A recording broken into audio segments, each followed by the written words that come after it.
이제 오늘 아침 우리에게 주시는 하나님의 말씀입니다.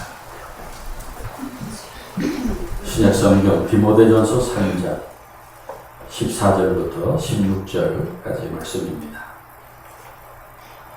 내가 속히 내게 가기를 바라나 이것을 네게 쓰는 것은 만일 내가 지체하면 너로 하여금 하나님의 집에서 어떻게 행하여야 할지를 알게 하려 함이니 이 집은 살아계신 하나님의 교회요 진리의 기둥과 터니라. 크도다 경건의 비밀이여 그렇지 않다 하느니 없도다. 그는 육신으로 나타난 바 되시고 영으로 의롭다 하심을 받으시고 천사들에게 보이시고 만국에서 전파되시고 세상에서 믿음 받으시고 영광 가운데 올려지셨느니라. 아멘. 하나님의 말씀입니다. 제가 오래전에 한 30년 전쯤에 가봤습니다만 투르키예의 이스탄불이라는 곳에 가면은 세계적으로 유명한 성 소피아 성당이 있었습니다. 그들 말로는 아야 소피아라고 부르는 성당입니다. 옛날 중세 동로마 제국의 수도였던 콘스탄티노플에 유스티아누스 황제가 명령해서 세워진 웅장한 성당입니다. 세계 7대 불가사의 중 하나로 속할 정도로 대단한 건축물입니다. 비잔틴 예술의 극치로 여겨지는 거대한 건물은 그 본당의 그 천정 높이가 57m나 될 정도로 거대하고 건물의 웅장함만이 아니라 내부의 모자이크 장식은 그 비잔틴 예술의 화려함의 극치를 보여줍니다. 황제의 재정적 지원과 수많은 기술자들에 의해서 5년 10개월 동안 걸쳐서 완성된 건물의 그 내부를 보면은 그 거대함과 웅장함에 감탄하지 않을 수 없습니다. 그런데 그 동로마 제국의 기독교 성당으로 세워졌던 그 성당은 얼마 지나지 않아서 이슬람의 사원으로 바뀌어졌어. 지금 그 성당이 이슬람의 사원입니다. 모스크입니다. 예수 그리스도를 구주로 믿고 성삼위 하나님을 찬송하고 예배드리던 그 예배당이 지금은 회교도들의 코란 소리가 울려 퍼지는 마호멧을 숭배하는 이교의 사원이 되고 마는 것입니다. 여러분 어찌 거룩한 하나님의 성전이 이교의 사원이 되고 말았을까요? 그 이유는 당시 기독교인들이 웅장한 예배당 세우는 일에는 열심히 했지만은 예수를 믿는 일을 잘못했기 때문입니다. 그들이 생활 속에서 세상의 빛과 소금으로서의 삶을 살지 못했기 때문입니다. 아름다운 예배당을 지었지만은 그들의 생활은 예수님과 거리가 멀었고 악한 일을 저지르고 사람들로부터 배척을 당하는 처지가 되고 말았기 때문입니다. 가장 결정적인 사건은 그 유럽의 기독교인들이 그 이교도들에게 빼앗긴 성지 예루살렘을 탈환하겠다고 조직된 십자군들이 예루살렘으로 가는 도중에 오늘날 투르키어 지역에서 물건을 강탈하고 불효자들을 폭행하며 온갖 못된 짓을 저지른 것입니다. 그래서 그 십자군 전쟁으로 많은 나라들이 기독교에서 이슬람으로 돌아섰습니다. 그때 그 이교도들인 이슬람 회교도들은 그 약자의 편에 서서 약한 백성들의 편에 서서 그들을 보호하고 도왔다는 거예요. 기독교와 이슬람이 정반대로 행동했습니다. 그래서 예수를 믿던 많은 사람들이 기독교에 실망하고 이교 종교인 이슬람으로 몽땅 넘어가고 말았다는 것이 세계 역사에 남아있는 것입니다. 그래서 투르키예와 여러 나라들이 지금 완전히 이슬람의 나라들이 되고 말았습니다. 또 이런 얘기를 여러분 들어보셨을 것입니다. 미국에서 인종차별과 백인 우월주의가 강한 남부의 어느 교회에 여행 중이던 흑인이 주일이 되어서 예배를 드리러 어느 교회로 들어가는데 그 문 앞에서 그 안내하던 안내위원이 가로막 죄송하지만 당신은 이 교회에 들어갈 수 없습니다 라고 제지합니다. 왜 그렇습니까? 묻는데 이야기는 해주지 않고 아무튼 당신은 다른 교회로 가라고 내쫓았어. 그 교회는 백인들만 다니는 교회이기 때문에 흑인들은 들어갈 수 없었다는 것입니다. 그래서 예배당에 들어가지 못한 흑인이 기가 막혀서 그 예배당 밖에 공원 벤치에 앉아 울고 있는데 거기 예수님이 나타나셨어요. 그리고 왜 울고 있느냐 물으십니다. 그래서 주님, 내가 주일이 되어 예배를 드리러 저 교회로 들어가려는데 못 들어가게 막아서 기가 막혀서 울고 있습니다 말하니까 예수님께서 너무 슬퍼하지 마라. 나도 저 교회에 쫓겨나서 못 들어간다 하셨다는 이야기가 있습니다. 여러분, 오늘날 교회들 중에 그런 교회들이 많지 않을까요? 건물은 아름답고 십자가는 세워놨는데 그 안에서 이루어지는 일들은 예수님과 관계가 없고 예수님께서 도저히 두고 보실 수 없는 짓을 하고 있는 그런 교회들이 아마도 많을 것입니다. 그 안에 주인 되시는 예수님이 계시지 않고 그 안에 있는 교인들이 예수를 잘 안 믿는다면, 전혀 교인답게 살지 않는다면 온갖 못된 짓만 골라하고 사람들로부터 손가락질 당하는 교회가 있다면 그 교회를 교회라고 할 수 있겠습니까? 여러분, 교회가 왜 교회이고 기독교가 왜 기독교입니까? 우리들 교회에서 가장 중요한 것은 예수 그리스도이십니다. 예수를 믿는 것입니다. 예수를 바라보고 예수님을 구주로 믿고 예수님을 본받고 예수님의 뒤를 따라가야 기독교이고 교회입니다. 아멘입니까? 아멘. 그런데 교회가 아무리 건물을 크고 화려하게 잘 지어놨다고 해도 많은 사람들이 모여서 멋진 예배를 드린다 해도 거기에 예수 그리스도가 계시지 않는다면은, 예수님이 드러나지 않고 예수님의 십자가와 보혈의 은총이 없고 복음이 없다면 거기는 기독교가 아니고 교회가 아닌 것입니다.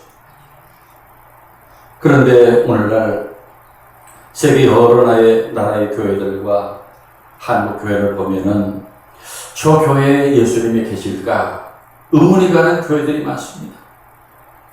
건물은 크고 아름답게 잘 지었는데 그 교회 안에 예수 그리스도가 보이지 않고 인간들이 판을 치고 인간이 박수를 받고 인간 냄새만 진동하는 교회들이 오늘날 많습니다. 교회가 자신의 본연의 사명인 복음 전하의 영혼 고난 일을 하지 않고 사람들을 많이 끌어모아서 불을 쌓고 수백억 수천억의 예배당과 제사를 보유한 교회들, 그것을 자랑하고 또 그 건물과 많은 시설을 유지하기 위해서 막대한 돈을 사용하고 있습니다. 교회가 성을 쌓을 것이 아니라 세상에 나가서 가난한 자들, 병든 자들과 함께하고 그 영혼들을 구원하기 위해 힘을 써야 되는데 이미 모여든 수많은 교인들을 유지하기 위해서 많은 자원을 사용하고 예수님이 정말 원하시는 선교, 전도, 봉사, 구제는 겨우 하는 쉬움만 합니다.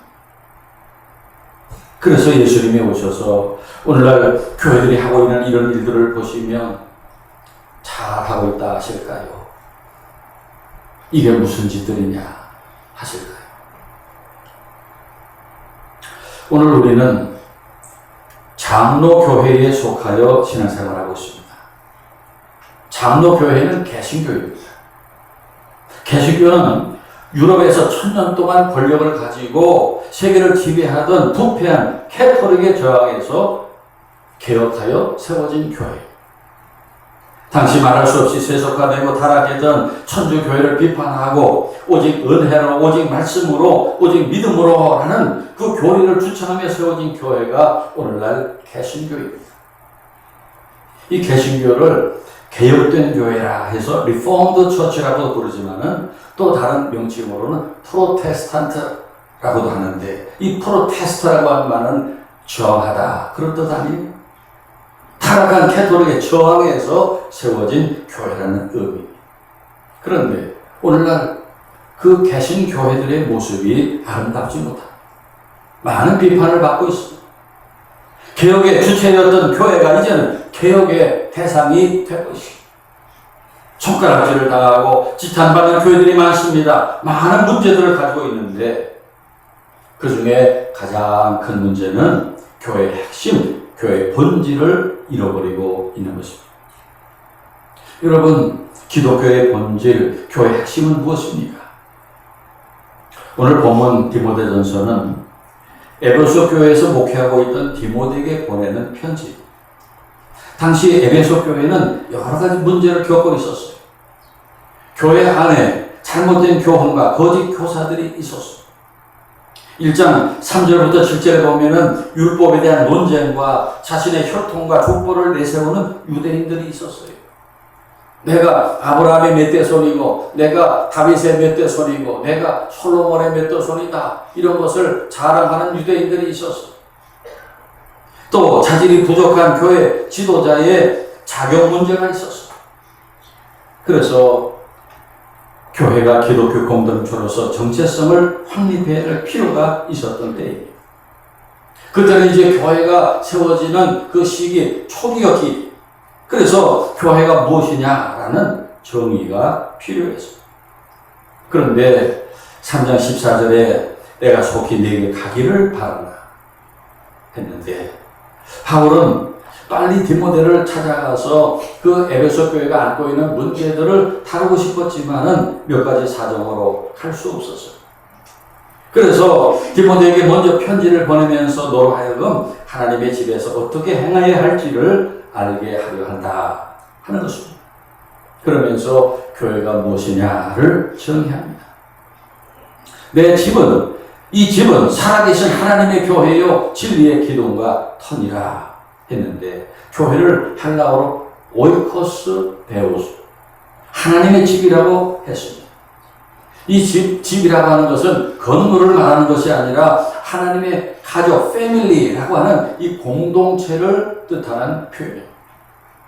구약에서 하나님 계신 곳이 건물로서의 성전이었다면 신약의 교회는 하나님의 백성들의 공동체 자체가 교회인 것입니다. 건물이 아니라 교인들이 교회라는 것입니다. 믿습니까? 그리고 살아계신 하나님의 교회라고 했지요. 하나님은 살아계신 분입니다.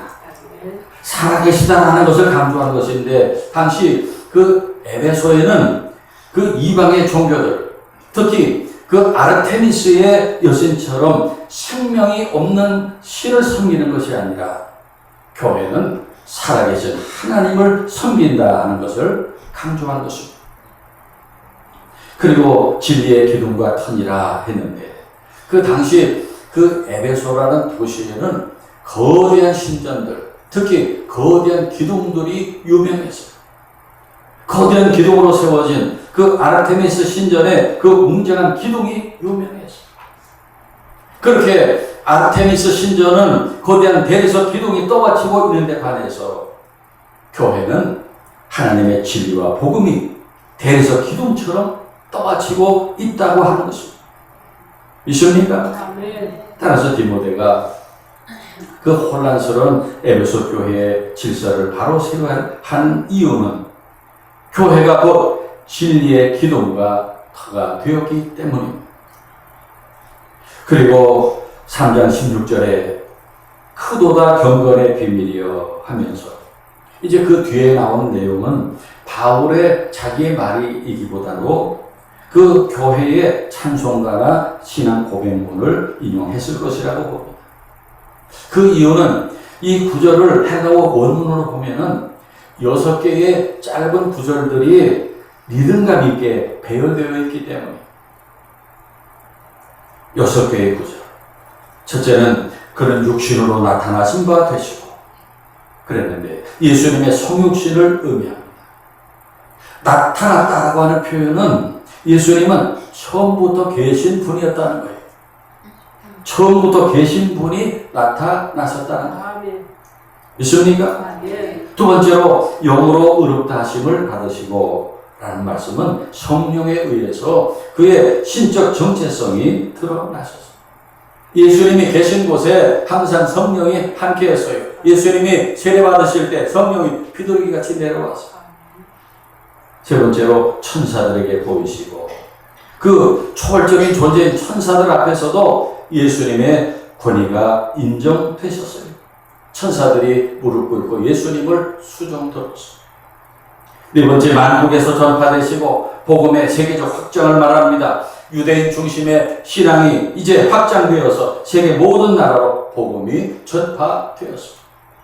다섯 번째, 세상에서 믿음바 되시고 예수 그리스도가 모든 사람들의 믿음의 대상이 되셨습니다. 믿습니까? 그래서 오늘날 우리들과 세계 많은 나라들과 사람들이 예수를 구주로 믿지 않습니까? 여섯 번째, 영광 가운데서 올려지셨느냐. 예수님은 하늘로 승천하셔서 하나님 보좌 우편에 앉으셨습니다. 찬송입니다. 이 찬송은 예수님의 전생애와 번세를 요약한 신앙 고백이고 선언입니다. 그래서 교회의 토와 기둥과 기둥은 다른 말인 예수 그리스도입니다. 예수 그리스도를 믿는 것입니다. 하나님의 아들 예수가 우리의 길이요 진리요 생명이 되십니다. 교회에서 이것보다 더 중요한 것은 없어요. 교회에 이 진리가 분명해야 되고 이 진리를 굳게 소유하고 이 진리를 힘써 전파해야 합니다.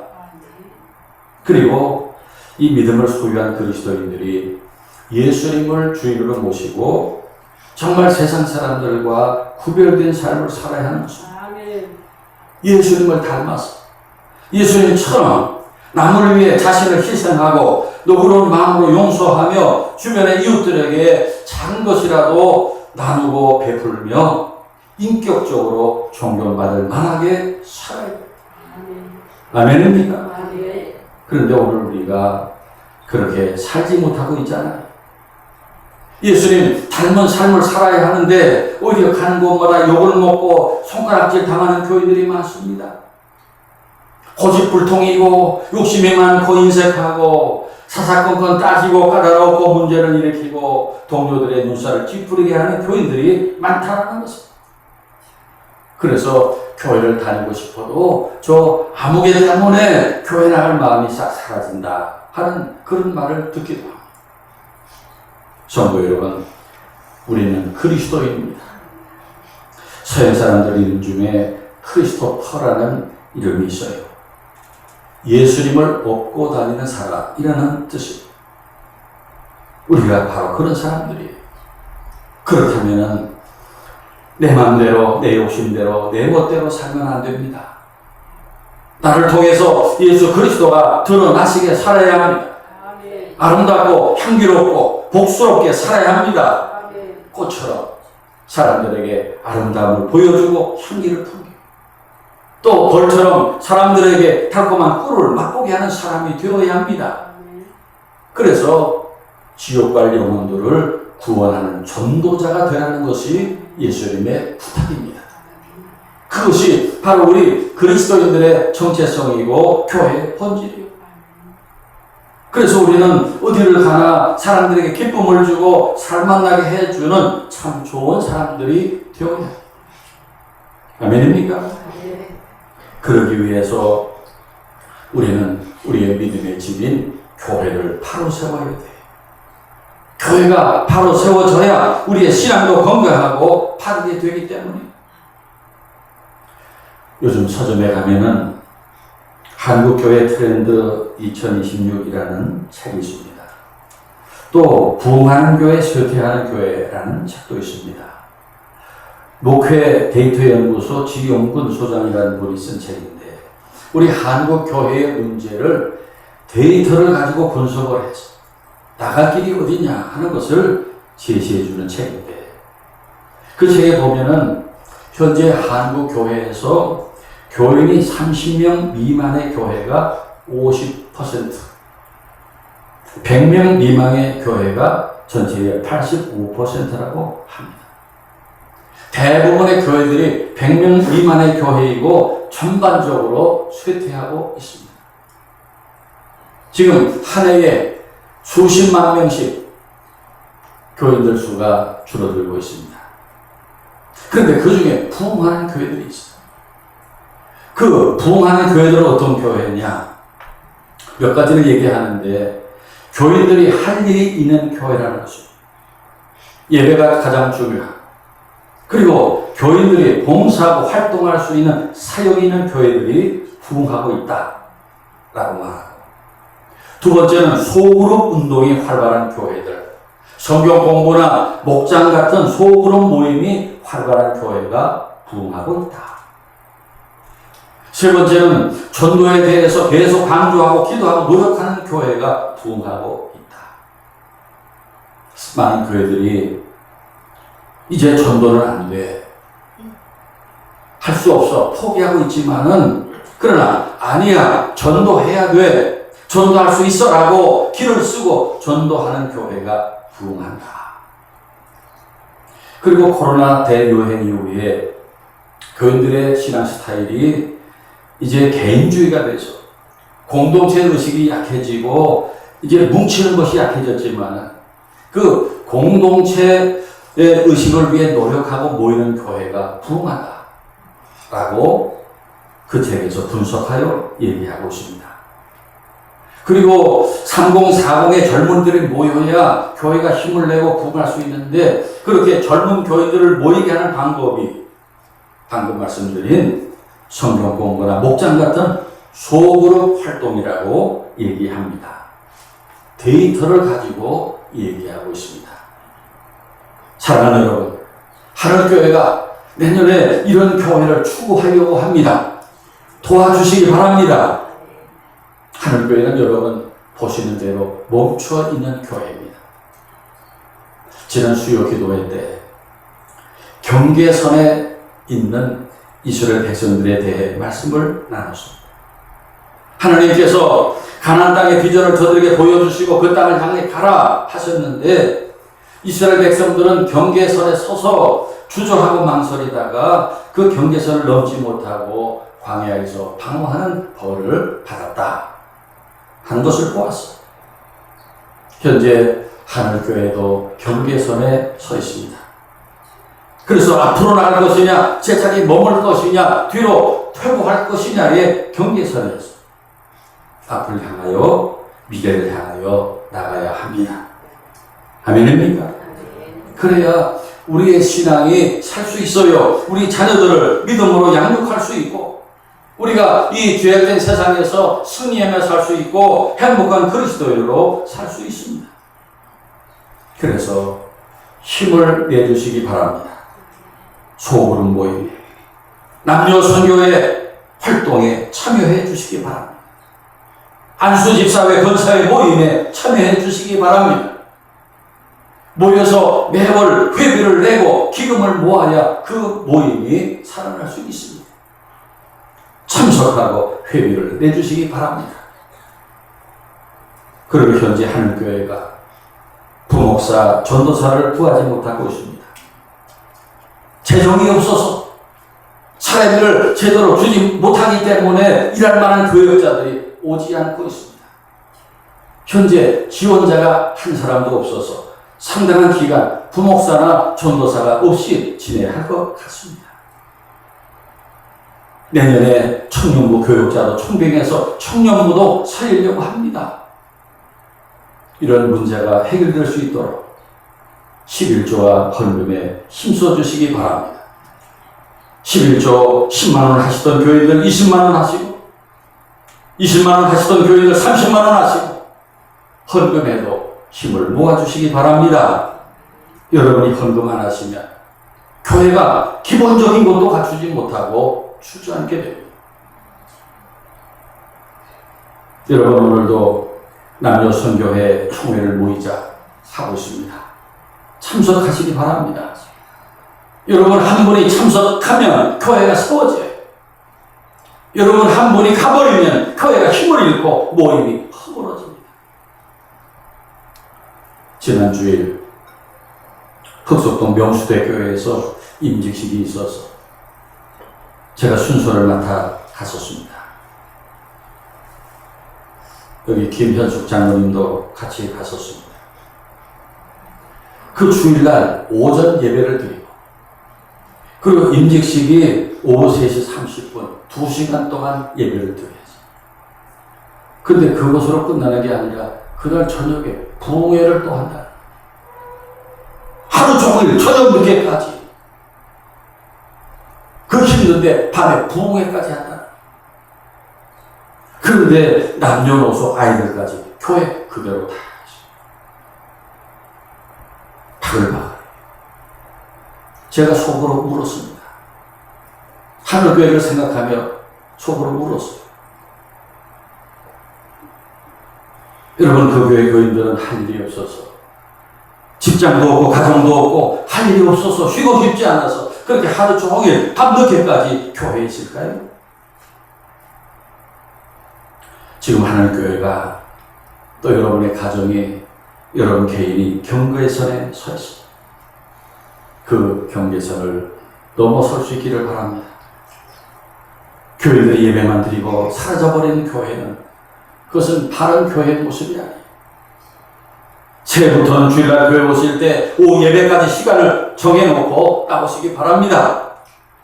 예배 드리고 점심 식사하고 교제하다가 오후 예배 시간에 속으로 성경 공부도 하고 목장별로 나눠져서 성경 공부하고 은혜를 나누려고 합니다. 그 모임에 상봉사공들이 나오게 하려고 합니다. 제 말이 정신 나간 소리입니까? 다른 교회는 그렇게 다 정신이 나가 있습니다. 정신 나가서 신앙생활 잘하고 있습니다. 우리도 정신 한번 나가봅시다. 지금까지 우리가 제정신으로 해서 제대로 못해서 내년 한 해는 힘을 내봅시다. 그래서 하늘교회가 부흥하는 것을 한번 봅시다. 우리 하늘교회가 건물은 보잘것없고 부족한 것이 많지만은 그러나 장점도 많아요. 좋은 점도 많아요. 다른 교회에 없는 좋은 점들도 우리 교회에 얼마나 많은지 몰라요. 그래서 하늘교회가 예수님을 구주로 확실히 믿고 전도하여 영혼 구원하는 데 더욱 힘쓰는 교회가 돼요. 그래서 생명이 있고 건강한 교회가 되기를 바랍니다.